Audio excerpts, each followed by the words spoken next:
Welcome to my another vlog. Good morning. আজকে হচ্ছে গিয়ে মঙ্গলবার। আমি এখানে সকাল থেকে শুরু করছি। সকালে উঠে চা খেয়ে এখন একটা কাঁকরোল পুর করবো। আজকে করবো না, আমি এটা রেডি করে রাখছি। এই কাঁকরোল হচ্ছে একটা খুব জনপ্রিয়, মানে আমার খুব প্রিয় সবজি। এটা নর্থ ইস্টে, উত্তর পূর্বাঞ্চলেই হয়, ত্রিপুরা, বাংলাদেশে। তো এটার ভাজা তো খেয়েছি, এখানে পাওয়া গেছে, বাংলাদেশ থেকে আসে। বাংলাদেশের দোকানগুলোতে আনে, এমনিতে ইন্ডিয়ান দোকানগুলোতে এত পাওয়া যায় না। অন্য ভারতীয়রা এর নামও জানে না সবাই। তো এটার ভেতরটা একটু, মানে খোসাটা ছাড়িয়ে একটু ভাপে করে একটু সেদ্ধ করে নিয়েছিলাম। এখন ভেতরটা কুড়িয়ে নিচ্ছি এই চামচটা দিয়ে, এটা খুব শার্প। নিয়ে তার সাথে আমি একটু সর্ষে মেশাবো, একটু কাঁচা লঙ্কা রেখেছি, কাঁচা লঙ্কা একটু গ্রাইন্ড করে এটা ভেজে নেব আর কি, একটু হালকা তেলে নুন দিয়ে ভেজে নেব। এটার সাথে একটু সেদ্ধ আলু দেব। সর্ষেই দিতে হবে কারণ সর্ষে পেস্ট করে আছে, পেস্ট করাটা কাজে লাগাই। যদিও সর্ষে আমাদের খাওয়া একদম সহ্য হয় না, আমার তো একেবারেই সহ্য হয় না, কিন্তু কি করব, পোস্ত তো আমরা এখানে মধ্যপ্রাচ্যে পোস্ত নিষিদ্ধ, আমরা এখানে পোস্ত খেতে পারি না, পোস্ত কেনাই যায় না, মানে পাওয়াই যায় না আর কি। তো ওই সর্ষে একটু নেব, হালকা সর্ষা পেস্ট, আর সেদ্ধ আলু দিয়ে এটা পুর পুর করবো, এটার ভেতরে পুর ঢোকাবো। পুর ঢুকিয়ে এটার ভেতরে ইয়ে করে ভেজে নেব। চালের গুঁড়ো, চাল গুঁড়ো করে রেখেছি, আতপ চাল ভিজিয়ে এটা পেস্ট করে নিয়েছি, এটার মধ্যে একটু বেসন মিশিয়ে। দেখতে থাকুন, সাথে থাকুন, and please subscribe my channel. সাথে থাকুন। আসছে সামনেই, আমরা সামনের শনিবার শিকাগো যাচ্ছি, দেখতে পাবেন অনেক সুন্দর সুন্দর ভ্লগ ওইখানকার। তো প্লিজ সাথে থাকুন অ্যান্ড সাবস্ক্রাইব মাই চ্যানেল। এটাতে একটু হালকা করে, এটা কালো রং দেখে ভাববেন না নোংরা, আসলে এটার কালারটা এরকম হয়ে গেছে, আমি এত মাজতে পারি না। এটার হাতলটাও ভেঙে গেছে, আমি একটা নতুন কিনবো। আমার হাজবেন্ড খুব রাগ করে, বলে এসব বর্তন তুমি কেন ইউজ করো, আসলে ফেলেই দেবো কদিন বাদে। তো ওই কাঁকরোল পোড়ানোর সাথে একটু সর্ষে পেস্ট ছিল, আর এখানে একটু সর্ষে গ্রাইন্ড করে নিচ্ছি কাঁচা লঙ্কা দিয়ে। কি করব, গেস্ট্রিকের রুগী হলেও বাঙালিদের তো খাওয়া। আর এখানে আছে মাংস ম্যারিনেট করা, আর এখানে মাংসের জন্য পেঁয়াজ রসুন এগুলো যে মশলাপাতি সব রেডি করে নিয়েছি, একটু লং, তেজপাতা, এটা একটু থেতো করে নেব, এটা থেতো করে নেব। আর এখানে পেঁয়াজ আর রসুন, আমি কিন্তু বেশি পেঁয়াজ রসুন দিই না। 1 কেজি মাংসের জন্য দুটো মাঝারি সাইজের পেঁয়াজ আর 3 কোয়া রসুন, হ্যাঁ পুষ্ট পুষ্ট 3 কোয়া রসুন। এটা একটু ভেজে রেডি করে নিচ্ছি। আর এখানে চাল গুঁড়ো গুঁড়িয়ে করে গ্রাইন্ড করে নিয়েছি, চালের গুঁড়ো। এটার মধ্যে একটু বেসন, হলুদ আর নুন দিয়ে এটা ফেটিয়ে ওই পরে গোলাগুলো চুবিয়ে চুবিয়ে ভাজবো।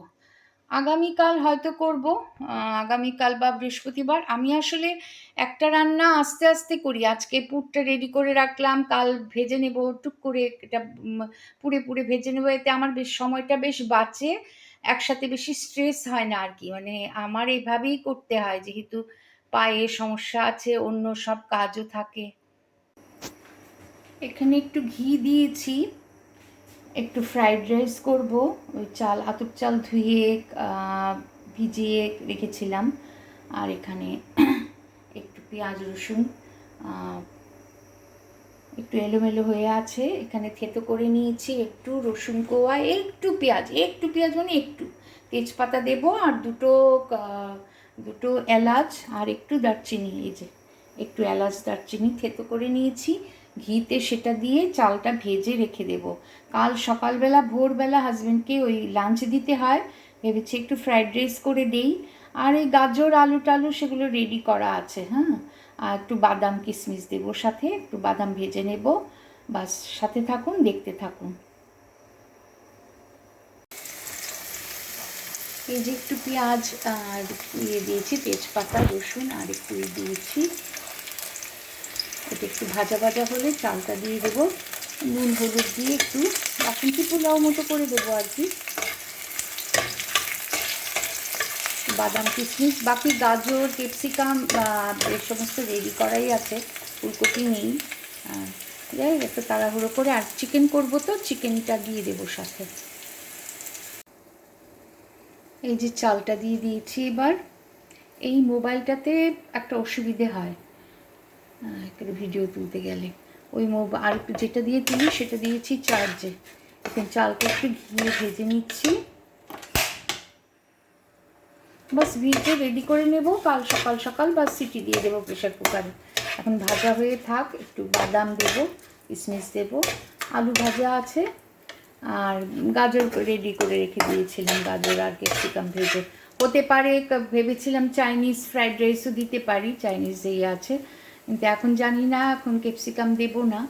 তো যাই হোক, এটা চিকেনের সাথে ভালোই লাগবে। এই চালগুলো বেশ ভালোই, যদিও এটা বাংলাদেশের চাল, একটু ঘিটা একটু বেশি পড়েছে, যাই হোক নইলে স্বাদ হয় না, ছড়ানো তো ওটার মধ্যে। এখন আমি মাংস চাপিয়ে দেবো। ওইদিকে মাংসের তো রেডি করে রেখেছি, এই যে থেতো করে রেখেছি এলাচ দারচিনি এটা, আর লং দিয়ে দিয়েছি এটাতে, কি বলে, গোলমরিচ আমি গোটা গোটা দিয়ে দিই। ম্যারিনেট করা মাংস এখানে আগেই আছে। ঠিক আছে, দেখতে থাকুন।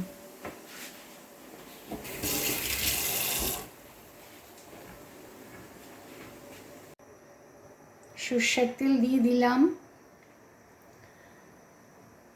সর্ষের তেলেই রান্না করব। সর্ষের তেলটা ভালো করে, অনেকে দেখি সর্ষের তেল না গরম হতেই ছেড়ে দেয়, এটা আমার একদম পছন্দ না, কারণ সর্ষের তেলের কাঁচা তেলের গন্ধ করতে পারে। এই জন্য আমি খুব ভালো করে একদম ধোয়া ওঠা অবধি একদম ভালো করে গরম করি। এই যে ধোয়া পুরো তেলটার বুদবুদি, কারণ এটা কাঁচা সর্ষের তেলে। তেলটা কি বেশি পড়লো মনে হচ্ছে? বেশি পড়লো না, এতটুকু মাংস তো লাগবে, মাখাতে একটু দিয়েছিলাম সামান্য, এটুকু তো লাগবে। হ্যাঁ, এটুকু লাগবে, চিকেন তো। এবার ছেড়ে দিচ্ছি এটা, তেজপাতা, রসুন, আর এই যে এখানে এলাচ এতে থেতো করে রেখেছি, তো দিয়েছি, দেখতে থাকুন।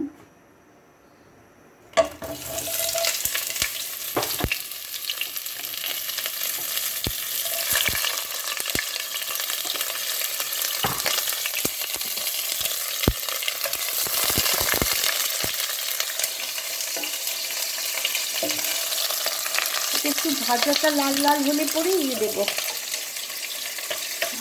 ফ্লেমটা এত কড়া না, মুহূর্তে লাল হয়ে যায়।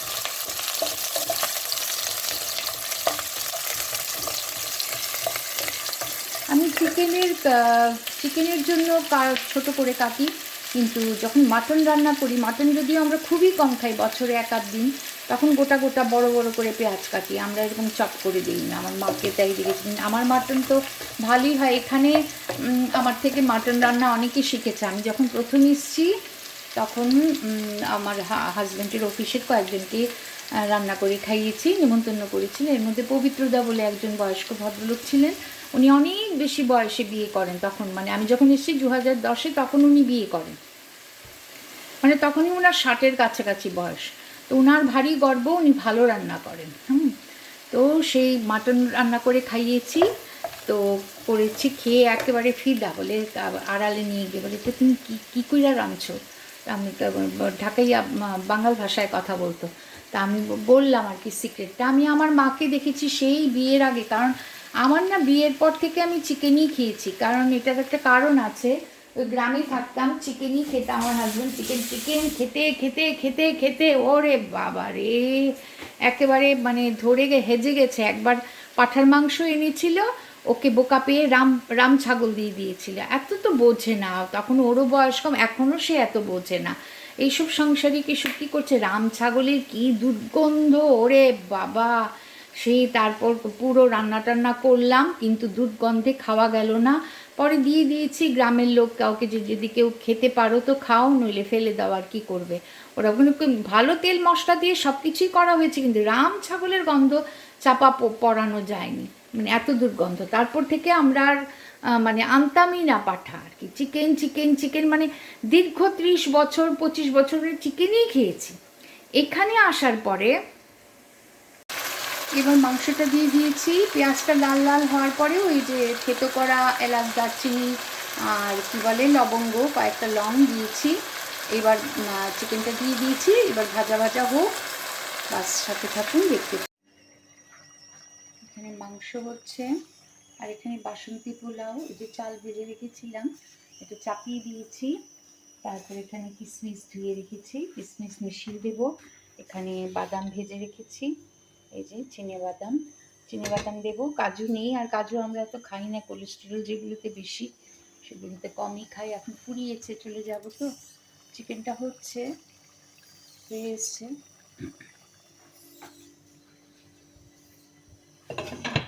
ঢাকা দিয়ে দিলাম। আমি এখন সন্ধ্যাবেলা চা খাবো, গোছানোও হয়ে গেছে, সব কিছু মোটামুটি হয়ে গেছে। এখানে চাল ভিজিয়ে রেখেছি, গরম গরম ভাত। আমি তো রাতে ভাত খাবো, আমার হাজব্যান্ড অনেক রাত হবে, ফিরতে 11টা হবে বোধহয়, ওর জন্য রুটি আছে।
এখানে ফাংশন হবে, এসছি আমরা একটা ফাংশন দেখবো। এটা একটা college, modern college of business and science, and এটা হচ্ছে college of banking and financial studies.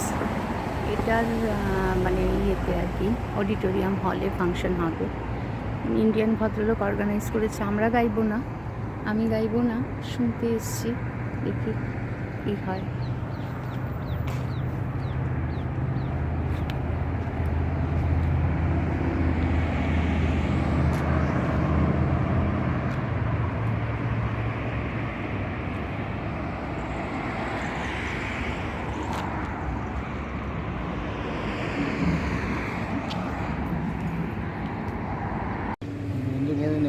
আর সারাক্ষণ খালি টিকতে থাকে।